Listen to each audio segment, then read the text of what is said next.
Matagal na nag-alinlangan si Hanju bago siya tuluyang pumili ng ikalawang opsyon. Isang bagong kakayahan ng sistema ang nabuksan. Pinili mong i-activate ang bagong function ng sistema. Binabati ka sa pagbubukas ng Dao Field function. Dao Field, pumili ng lugar na magiging Dao Field mo. Mayroon itong mga kakayahan gaya ng depensa, pagharang sa pag-abot ng Divine Sense, pagpaparami ng Spirit Chi, at iba pa. Ang lakas at lawak ng bawat kakayahan ay nakabatay sa antas ng kultibasyon ng Dao Field Lord. Mas mataas ang kultibasyon, mas matibay at mas makapangyarihan ang Dao Field. Dao Field, bulong niya, isa ba itong mas pinatibay na hadlang? Pero hindi lang yun, may kasamang pagtaas ng Spirit Chi, at hindi basta-basta ang paglakas nito. Punong-puno ng galit, agad niyang pinili ang Cultivate Diligently Become Immortal Mountain bilang kanyang Dao Field. Kung sakaling umakyat siya sa itaas balang araw, siguradong dadalhin niya ang buong bundok na ito kasama niya. Sa harap niya, lumitaw ang isang linya ng salita. Matagumpay mong nabuksan ang Dao Field. Ang Dao Field ay kayang ipagtanggol laban sa lahat ng atake sa ibaba ng Grand Unity Heaven Immortal Realm. Kaya nitong pigilan ang Divine Sense ng lahat ng nilalang na mas mababa sa Deity Realm. Kaya nitong hadlangan ang Heavenly Dao. Ang Spirit Chi ay 5 ulit na mas mataas, at ang Immortal Chi ay doble. Nanlaki ang mga mata ni Hanju. Napakalakas nito, overpowered na siya ngayon. Ano naman ang ibig sabihin ng paghadlang sa Heavenly Dao? Katulad ba yun ng Heaven Evading Stone? Sa pamamagitan ng paghadlang sa Heavenly Dao, hindi ka maaapektuhan ng mga batas nito, kabilang na ang sapilitang pag-akyat. Ibig sabihin, kaya niyang palakihin ang lahat ng kanyang mga disipulo hanggang sa maging mga immortal sila. At kapag dumating ang tamang oras, sabay-sabay silang aakyat. Kung lahat ng disipulo at mga apo-disipulo niya ay umabot sa rurok ng kanilang nakaraang buhay, gaano kaya sila kalakas? Pinilit niyang pigilan ang sobrang tuwa. Naisip niya, kung patuloy kong pinananatiling matatag ang aking Dao Heart, baka patuloy akong gantimpalaan ng sistema. Samantala, sa ilalim ng puno ng fusang, nagmulat ng mga mata si Tulinga at nagtanong, nararamdaman mo ba na dama-dami ang Spirit Chi? Humumpak ang Black Hell Chicken. Hindi na bago yan. Ang puno ng kalabasa ay nagbunga na nga ng mga buto. Napaisip si Tulinga, tama rin naman. Samantala, napatingin si Yang Tiandong sa Connate Cave Abode. May kutob siyang gawa yun ng kanyang guro. Hindi nagtagal, nadiskubre nilang lahat na unti-unti pang bumibilis ang paglakas ng Spirit Chi. Sa loob lamang ng 1 buwan, 5 ulit na ang densidad nito kumpara sa dati. Labis ang galit ng lahat ng nasa bundok, pati na rin si Hanju. Ngayon na doble ang Immortal Chi, doble rin ang bilis ng kanyang kultibasyon. Lumipas ang 15 taon, matagumpay na naabot ni Hanju ang perpektong Reincarnation Earth Immortal Realm. Napakagaling. Pagkatapos ng tagumpay na ito, lalo siyang naging masigla. Ang susunod na hakbang ay ang Reincarnation Heaven Immortal Realm. Kapag naabot niya yon, kahit bumaba pa mismo ang higanteng Giant Spiritual Martial God, wala na siyang dapat katakutan. Kinuha niya ang Book of Misfortune upang ipagdiwang ang kanyang pag-usad. Samantala, sa paanan ng bundok, may isang lalaking nasa katanghaliang gulang na nakaluhod at nanginginig. Siya ay si Chu Shiren. 20 taon na siyang nakaluhod dito, halos bumigay na ang kanyang katawan. Ngunit sadyang matibay ang kanyang loob. Mas tumatanggi siyang tanggapin, mas lalo niyang gustong magpatuloy. Naniniwala siyang kung tapat ang puso, magbubunga rin ito. Kung hindi pa siya dinadalaw ng kanyang guro, ang elder ng Heavenly Thunder Peak, marahil matagal na siyang patay. Kumalat sa buong sekta ang kanyang karanasan. Mula kabataan hanggang pagtanda, tuloy-tuloy ang kanyang pagluod. Nakakabilib ang ganoong tatag ng kalooban. Upang mapanatili ang kanyang sarili, napilitan siyang magkultiba. Sa tulong ng masaganang Spirit Chi sa paanan ng bundok, nakarating siya sa unang antas ng Foundation Establishment Realm. At nang maabot yun, tumigil na siyang magkultiba. Paninindigan niya ito, hinding-hindi siya magpapalalim ng kultibasyon ng kusa. Naging palaisipan siya kay Yang Tiandong, Tulinga, at sa Three-Headed Worm King. Grabe ang batang ito, ani ng Worm King.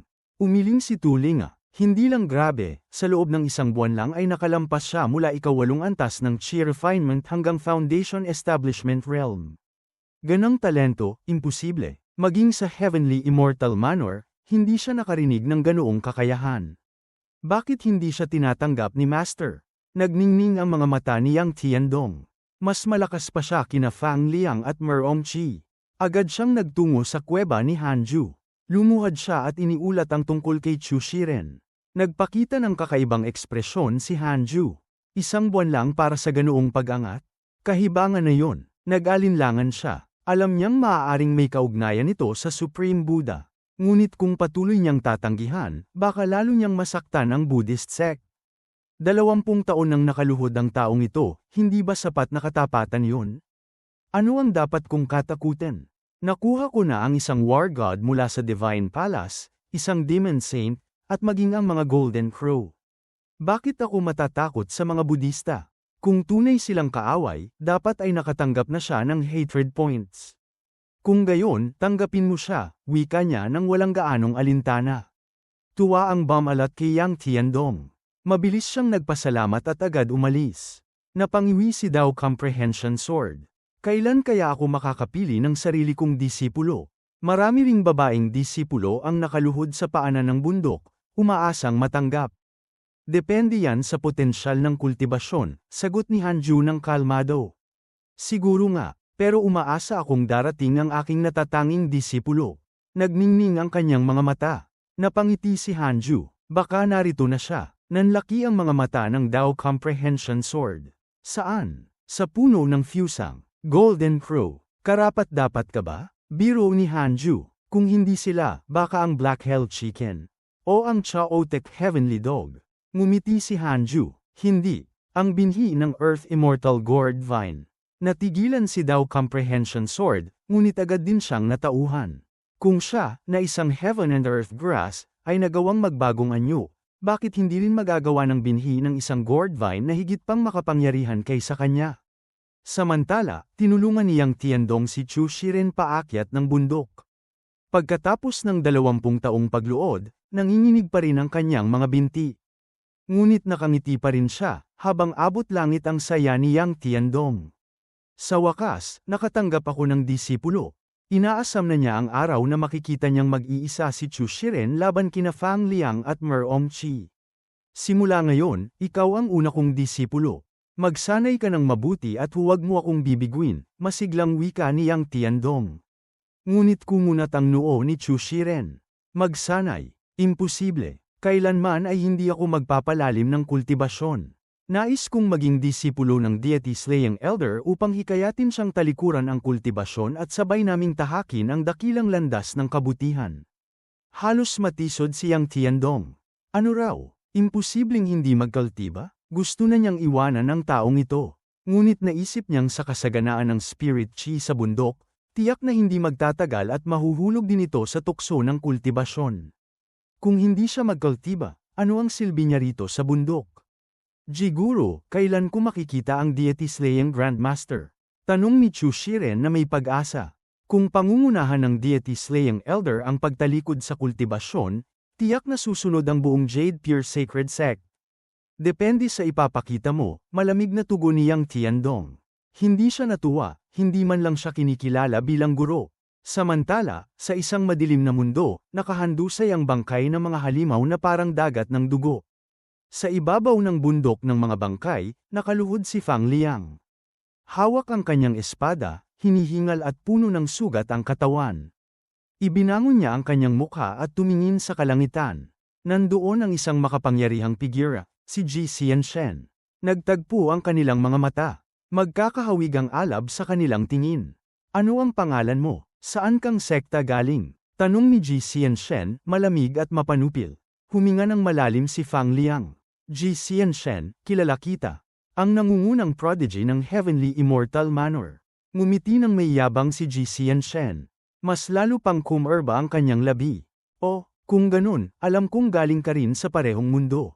Sumama ka sa akin at tanggapin mo akong guro. Malaki ang iyong potensyal, kaya kitang gawing pangalawa sa buong mundo. Wika ni Ji Xianshen na may kayabangan. Tinulungan lamang niya si Fang Liang dahil nakita niyang may kakaibang talento ang binata. Pinahid ni Fang Liang ang dugo sa kanyang mukha at ngumiti ng may hirap. Ikaw ba ang numero 1 sa mundo? Sigurado ka ba dyan? Kumunat ang noo ni Ji Xianshen. Bigla siyang nakaramdam ng kaba. Hindi pa kumakalat ang balitang natalo siya kay Hanju, paano nalaman ng taong ito? Ako'y mula sa Jade Pure Sacred Sect, tugon ni Fang Liang na nakangiti. Ilang ulit mo nang hinanap ang aking Grandmaster.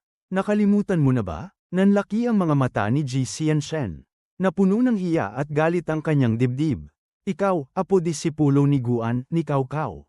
Gulat niyang tanong. Tama, nakita pa kita noon nang magpunta ka sa Cultivate Diligently Become Immortal Mountain.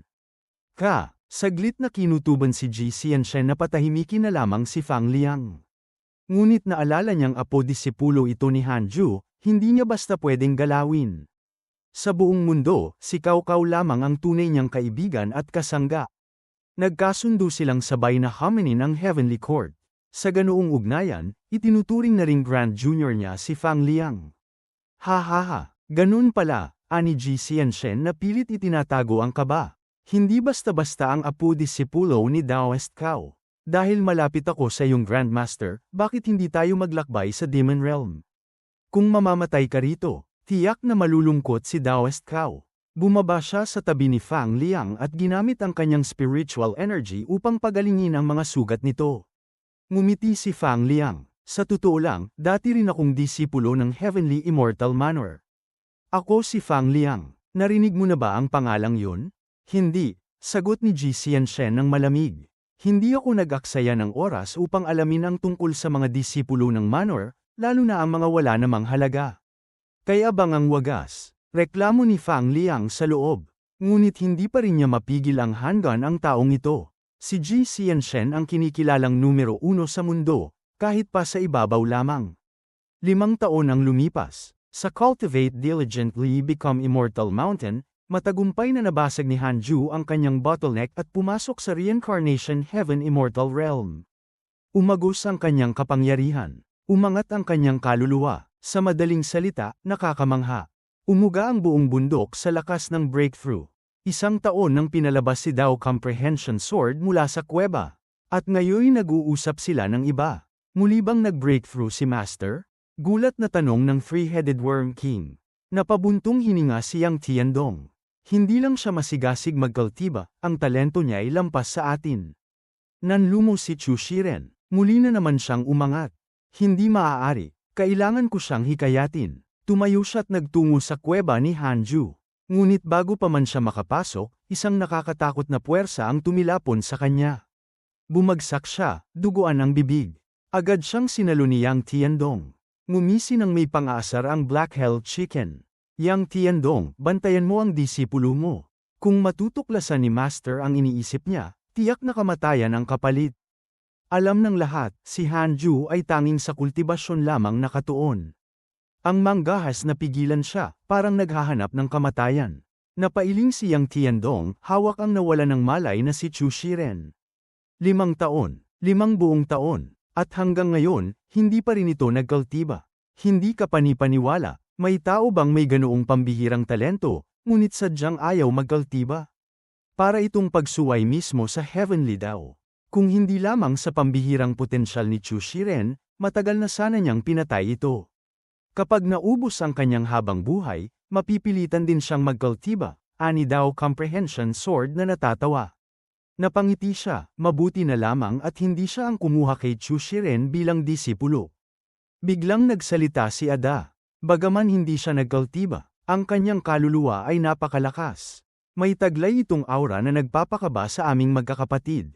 Tumango si Shower. Nagkatinginan ng iba, puno ng pagtataka. Sa bundok na ito, tanging si Hanju at ang 2 Golden Crow lamang ang tunay na makapangyarihan. Ngunit sino nga ba si Chu Shiren? Pangalan, Hanju. Haba ng buhay, 1,2014,004,399. Lahi, Immortal. Kultibasyon, unang antas ng Reincarnation Heaven Immortal Realm. Mga teknik, kapangyarihan, at kagamitang walang katumbas ang dami at tindi. 14 na milyong taon ng habang buhay. Sino pa ang makapapantay sa kanya? 1,000 taong Heaven Immortal, walang kapantay sa lahat ng mundo.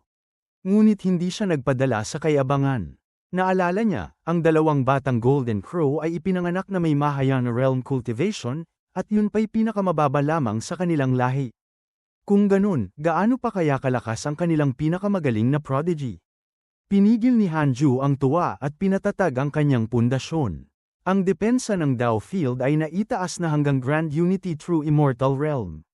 Kaya nitong hadlangan ng lahat ng atake sa ibaba ng antas na yon.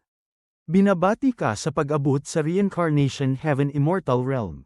Mayroon kang mga pagpipilian. Agad na umakyat at maging Immortal God. Gantimpala, Heavenly Dao Spirit Stone.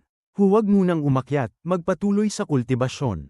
Gantimpala, isang bote ng Golden Pills mula sa Dao Sect. Hindi na nag-atubili si Hanju. Pinili niya ang ikalawa. Lumabas ang impormasyon tungkol sa Dao Sect Golden Pill. Isang pilosopong nilikha ng Dao Sect na nagpapataas ng kultibasyon. May kakayahang bumuhay ng patay, ayusin ang katawan, at magdagdag ng 10,000 taon ng habang buhay. Napakaganda, mainam itong panlaban sa kamatayan. Bagaman kumpiyansa si Hanju, hindi siya bulag sa kayabangan. Paano kung masira ang kanyang katawan isang araw? Ngunit, kaya ba ng kaluluwa na uminom ng gayong Paeldores? Maging ano paman, kahanga-hanga ang Dao Sect. Isang taon ang lumipas. Tuluyan ang napanatag ni Hanju ang kanyang pundasyon bilang isang Reincarnation Heaven Immortal. Ipinatawag niya si Dao Comprehension Sword at sinimulang pag-aralan ang Free Pure World Cleansing. Sa loob lamang ng 5 minuto, pumasok siya sa Sword Dao River. At doon, lubos na nagbago ang lahat. Matagal na mula nang huli niyang makita si Zhang Guoxing. Nais na rin niyang ipakita ang kanyang tagumpay. Lumapit siya kay Zhang Guoxing at buong yabang na ibinuyangyang ang kanyang kultibasyon. Namangha si Zhang Guoxing. Hindi masama, naabot mo na ang Heaven Immortal. Teka, paano mo nagawa to? Isa ka bang sinapian ng isang Immortal Emperor? Punong-puno ng takot ang kanyang tinig. Ang bilis ng kultibasyon ng batang ito, hindi makatwiran. Ngumiti lamang si Hanju. Wala akong sinasapian. Araw-araw lang akong nagsasanay at nagsisikap upang maabot ang antas na ito. Kakaibang titig ang ipinukul sa kanya ni Zhang Guoxing. Kung ganun, magdusa ang Heavenly Court. Tumaas sa 5 bituin ang pabor ng Sword God Emperor sa iyo. Ngumiti si Hanju, kuntentong-kuntento. Tulad ng inaasahan, napakadaling hulaan ng kanyang mabuting kapatid. Ang Sword God Emperor ay may magandang impresyon sa iyo. Kasalukuyang pabor, 3 bituin. Sword God Emperor, nagtaka si Hanju at dali-daling sinilip ang kanyang interpersonal relationships. Di nagtagal, natagpuan niya ang larawan ng Sword God Emperor. Isa itong matandang lalaki na ang mga matay tila pa ng matalim na talim ng espada, parang kayang laslasin ng langit sa isang tingin. Sword God Emperor, nasa Perfected Grand Unity Golden Immortal Realm, pinakamatinding henyo ng espada sa Divine Palace sa nakaraang 1,000,000 taon. Kapatid sa turo ni Zhang Guoxing. Dahil nalaman niya ang iyong pambihirang talento, nais kanyang kunin at isama sa Divine Palace. Kasalukuyang pagkakagiliw, 3 bituin. Tagapagmana ng Divine Palace, bulong ni Hanju sa sarili.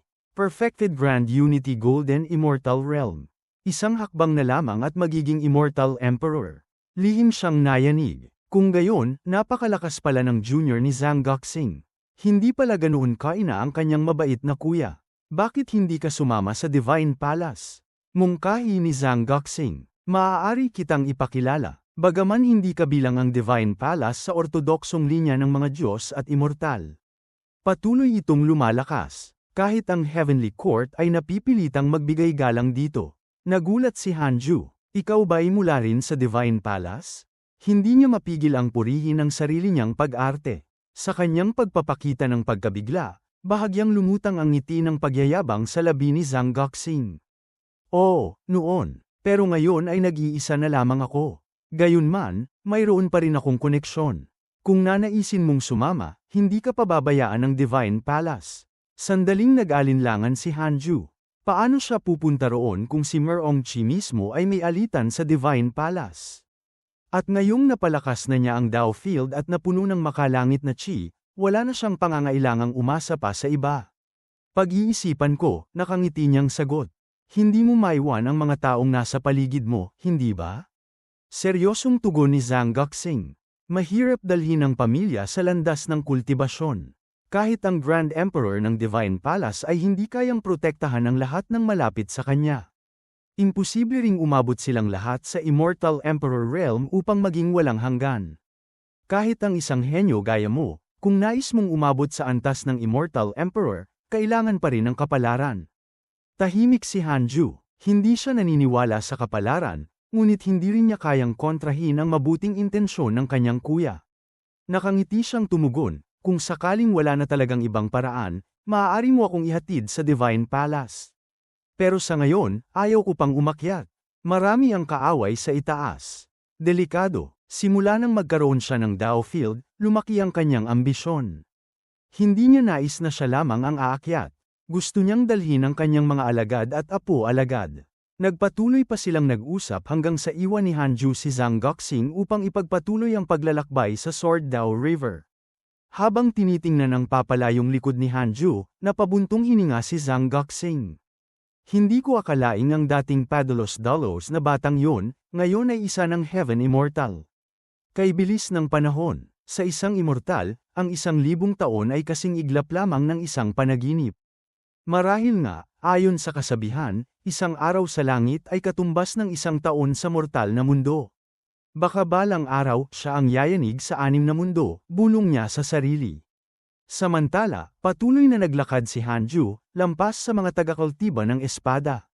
Hanggang sa ang agos ng ilog ng espada ay tuluyang naging kulay ube, kumikislap na tila isang kaleidoscopyong lagusan.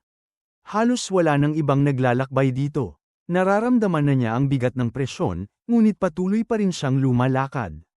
Hanggang sa dumating ang sandali na nakakita siya ng isang itim na anino sa unahan, matatag ang bawat hakbang, hindi nag-aatubili.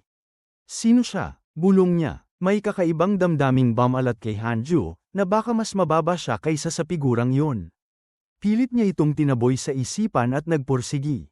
Ngunit makalipas ang 20 hakbang, hindi na siya makausad pa. Pinanood na lamang niya ang anino habang ito'y naglalaho sa kalayuan. Sa huli, napilitan siyang lumabas ng Sword Dao River. Sa kanyang kuweba, pinagsama-sama ni Hanju ang lahat ng bagong kaalaman. Sa loob ng 1 taon, itinulak niya sa sukdulan ang kanyang mga makapangyarihang teknik, Heaven Earth Mystic Yellow World Piercing Sword Finger, Firmament Sword Chi, at Reincarnation Sword Intent. Gayunman, nanatili pa rin sa antas ng Grand Unity ang lakas ng kanyang mga mahiwagang kapangyarihan. Binuksan niya ang Book of Misfortune at sinimulang sampain ang kanyang mga kaaway habang sinisilip ang kanyang mga liham. Ang iyong kaibigang si Zhou Fan ay nakakuha ng spiritual bead ng Buddhist sect at nagbago ang kanyang dugo.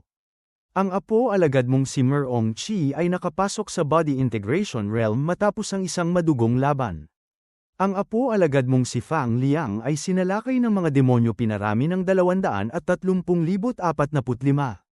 Ang iyong kaibigang si Ji Xianshen ay sinalakay ng mga demonyo pinarami ng 343,211. Ang iyong kaibigang si Huang Jihao ay nakatagpo ng pamana ng Sword Immortal. Ang iyong kaibigang si Mo Fakhao ay nakabisado ang Finnish technique at pumasok din sa body integration realm. Ang iyong kaibigang si Divine General ay nakapatay ng isang Immortal Emperor. Lalong lumakas ang kanyang kapalaran. Halos di makapaniwala si Hanju. Napakaraming pagkakataon. Tiyak na binubuksan ng Heavenly Dao ang mga pintuan para sa kanila. Lalo siyang namangha nang malaman niyang nakapatay ang Divine General ng isang Immortal Emperor. Ayon kay Zhang Guoxing, ang mga yon ay hindi namamatay. Hindi malinaw kung tuluyang pinuksa o katawan lamang ang winasak. Kabang-abang ito, bulong niya habang ipinagpatuloy ang kanyang pagmamasid sa pamamagitan ng Heavenly Puppets. Ligtas sina Mo Zhu, Fairy Shi Zuan, Xing Hangshan, at Chang Yue. At dahil maingat at hindi pasaway ang kanyang mga kasamahan, lalo niya silang pinahalagahan. Matapos ang kalahating taon ng pagsumpa, bumalik si Hanju sa pagtutok sa kanyang kultibasyon. Reincarnation Heaven Immortal Realm. Hindi sapat. Kailangang lumakas pa ako. Hanggat maaari, walang hanggan. Sa Demon Realm, nakamasid si Ji Xianshen mula sa tuktok ng bundok habang si Fang Liang ay nakikipaglaban sa ilang Demon Kings. Napakalakas ng batang ito, halos kasintindi ko na, mahinang bulong niya. Noon pa man ay narinig na niya ang pangalan ni Fang Liang at minsan na ring tinanong si Hanju tungkol dito. Subalit bilang pinakamalakas sa buong mundo, kailangang magkunwari siyang walang interes. Ngunit matapos ang mga taong magkasama sila, nakita niya kung gaano kabihira ang kakayahan ni Fang Liang, parang palaging may swerte ng langit. Palaging nakakatagpo ng mga pagkakataon, palaging umaangat sa gitna ng laban. Bahagya siyang nakaramdam ng panganib. Hindi siya maaaring makampante. Kailangan niyang magsikap na malampasan ang Mahayana Realm at maging immortal.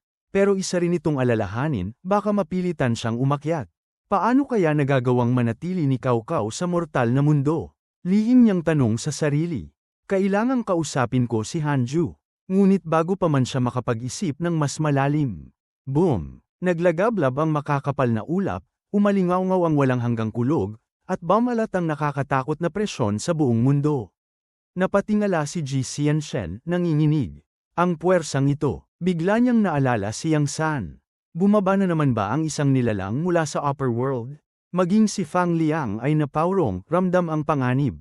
Ang mga Demon Kings ay nakatingala rin, kitang-kita ang pulang matang lumitaw sa gitna ng mga kulog. Kasing laki ito ng kalangitan, malamig at nakakatindig balahibo ang titig na nakatuon kay Fang Liang. HMPH. Paano ka nang ahas na patayin ang aming mga demonyo? Ngayon, kamatayan ang iyong kaparusahan. Kasabay ng boses na ito, yumanig ang buong mundo.